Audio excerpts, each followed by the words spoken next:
नमस्कार विद्यार्थियों, मैं doctor Chhotelal Gupta, assistant professor Hindi विभाग, जमनीलाल महाविद्यालय, Hajipur Vaishali. JLC audio video class में आप सबका स्वागत है। आज के जेएलसी ऑडियो वीडियो क्लास में बीए पार्ट 2 के अंतर्गत रामधारी सिंह दिनकर के काव्यगत परिचय पर चर्चा करूंगा। अब आप ध्यान से सुनिए।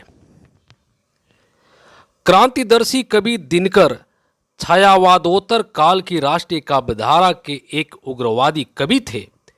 अपने आप को भीषण असनी का कठिन निर्घोष और प्रलय गांडीव की टंकार मानने वाले दिनकर वस्तुतः युग धर्म की हुंकार के रूप में विख्यात हैं।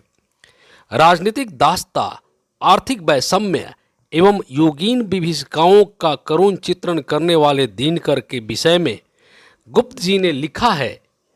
बिहार प्रांत की पावन धरती में सोए हुए शक्ति कण के संभूत रामधारी सिंह दिनकर की काव्यात्मा ने इतिहास को अंगराइयां लेने को विवश कर दिया। राष्ट्रीय ओज के इस अमर गायक की लेखनी ने भारतीय पौरुष को ऐसे ललकारा कि कुरुक्षेत्र के युग का धर्म धारण करने की दिशा में भारतीय महारथी परिवृत्त होने को विवश हो गए। युद्ध एवं शांति की दिशा में मौलिक चिंतन को काव्यात्मक रूप में प्रस्तुत करने का उन्होंने सफल प्रयास किया।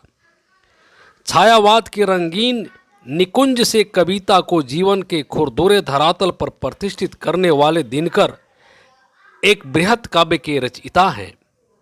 अपने सृजन काल के लगभग 32 वर्षों तक दिनकर ने 19 कविताओं की पुस्तकें लिखी, जिनमें आधा दर्जन प्रबंध काव्य और शेष गद्य काव्य की पुस्तकें हैं। दिनकर जी श्री तिलक के विचारों से प्रभावित थे। उनके काव्य में निरूपित हुए सारे तत्व और चिंतन उन्हें मार्क्सवाद के निकट ला देते हैं। दिनकर की विचारधारा में कहीं निराशा, पलायन, पराजय, कायरता एवं पीछे लौटने की भावना नहीं दिखाई देती।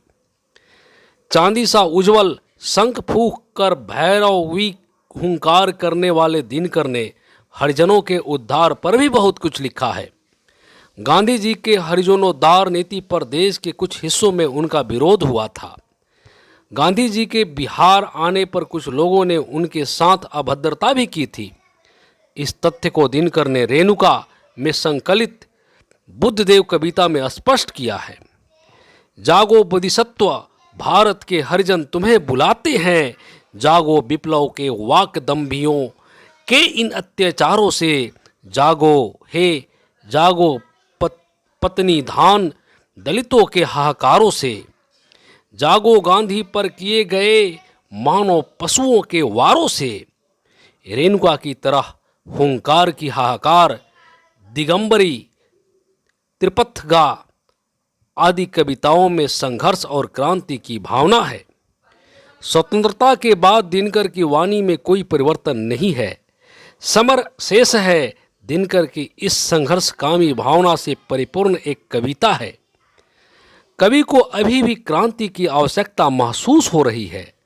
स्वतंत्रता के बाद भारत में फैले व्यापक भ्रष्टाचार का उन्होंने जो चित्रण किया है वह अत्यंत ही कटु एवं व्यंग्यात्मक है। हो गया एक नेता मैं भी, तो बंधु सुनो। मैं भारत के रेशमी नगर में रहता हूँ। जनता तो चट्टानों का बोझ सहा करती है। मैं चांदनियों का बोझ किसी विधि सहता हूँ। दिनकर भारतीय संस्कृति के व्याख्याता रहे हैं।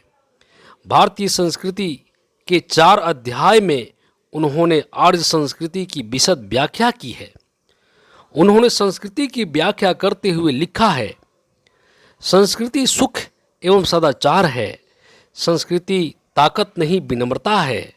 संस्कृति संचय नहीं त्याग है। संस्कृति विजय नहीं मैत्री है। दिनकर के काव्य में सर्वत्र ही नारी के विविध रूपों का चित्रण किया गया है।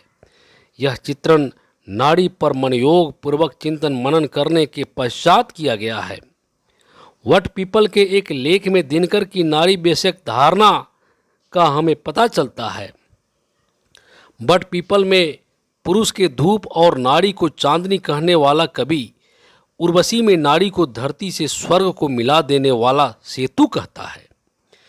प्रेम का प्रारंभ भौतिकता में और परिपाक अध्यात्म में है। प्रेम पहले फिजिक्स और तब मेटाफिजिक्स होता है, ऐसी धारणा दिनकर की रही है। दिनकर एक व्यापक आयाम के कवि हैं। गांधीवाद और मार्क्सवाद, हुंकार और रसवंती, धर्म और विज्ञान, सभी पर वे समान रूप से छाए हुए हैं। इनके चिंतन का प्रभाव पाठकों पर खूब पड़ता है। आचार्य विश्वनाथ मिश्र के शब्दों में उनकी काव्य रचनाओं में विद्यापति की श्रृंगार भावना, भूषण की ओजपूर्ण वाणी और तुलसीदास की लोक मंगल की भावना को अभिव्यक्ति मिलती है। विप्लव के गायक के रूप में उनका हिंदी काव्य में वही स्थान है जो बांग्ला काव्य में नजरुल इस्लाम का है।